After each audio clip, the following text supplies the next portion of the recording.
My face had a huge patch of discoloration and my family loved to make fun of me for that. They would compare me to the cows and tell me that God must have made a mistake and made me a human instead of a calf. I can imagine what kind of toll it must have taken on me as a young child because I became very self-conscious of my looks. As if getting bullied by kids at school was not bad enough, I had to face that kind of thing at home as well. When I started getting older, I tried to stand up for myself, but they would tell me that they were just joking and I shouldn't get so sensitive about everything. Those snide remarks disguised as jokes continued for a really long time and it would always hurt me.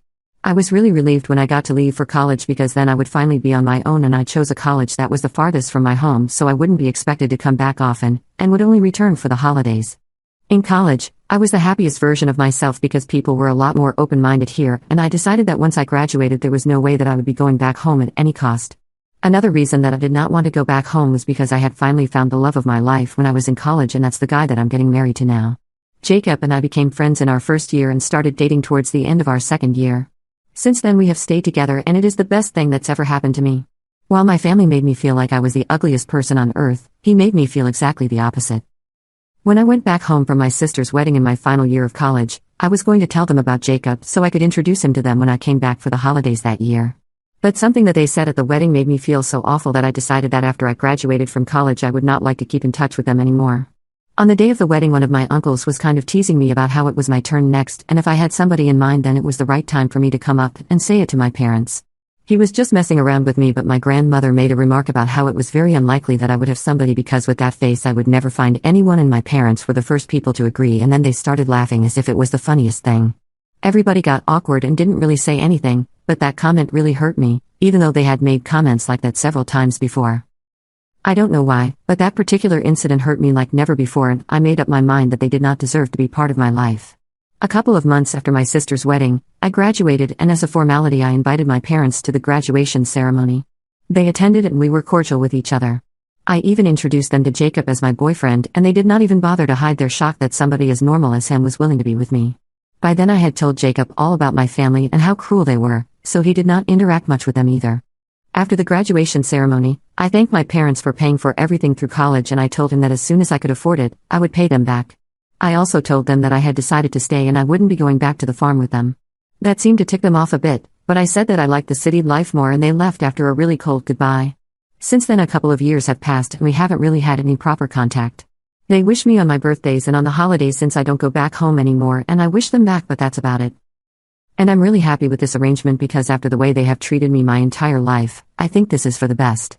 After graduation, Jacob and I moved in together, and his parents were kind enough to cover our rent until both of us were able to find stable jobs because I wasn't going back home.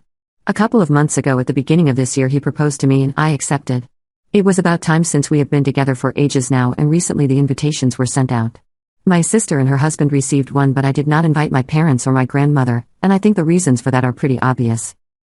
I don't even speak to them much, and they are not the kind of people that I would want around me on such a special day. I honestly did not think that my family would be shocked that they were not invited, but they were, and as soon as they realized that they had not received an invitation, my mother called me up to tell me how unfair and insulting this was. My sister received her invitation a week ago, and 3 days back my mother called me up to tell me that my family was still waiting for their invitation to my wedding. She said that she had been able to overlook the fact that they hadn't been invited to my engagement party, but the wedding was a big deal and she expected me to be a bit more punctual with the invites, at which point I told her that she did not receive the invitations because I had no intention of having them at my wedding at all. Then she started yelling at me about how I was an ungrateful child who had first snubbed the opportunity to inherit the farm and respect the family business that had given me everything that I wanted, and now I was acting like I was too good for them just because they were simple farm folk. That was pretty ridiculous. So I clarified the real reason that I did not want them at my wedding was because of the comments they had made about me and my appearance my entire life, and she tried to say that they were just jokes and it was petty of me to take them to heart, but I told him that that's just how it was and I did not want them in my life. Then I hung up and blocked her, and for good measure I blocked my dad as well. It was very satisfactory for me because I had wanted to do that for a really long time, and I finally had an excuse to go no contact with them permanently without feeling guilty about it later.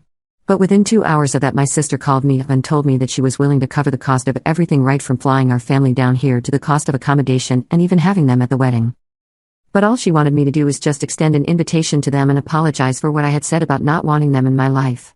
I thought it was weird that she was taking their side because she usually stays out of the family drama, and I found it offensive because I had invited her and her husband, so I couldn't understand why she was trying to get me to invite our family as well, and I told her that she was free not to attend if she felt strongly about this, but I was not extending any invitation to our family, and then she told me this was not about her or how she felt, but there was something that I didn't know and our family hadn't told me or anybody else about it because they didn't want me to worry while I was in another state.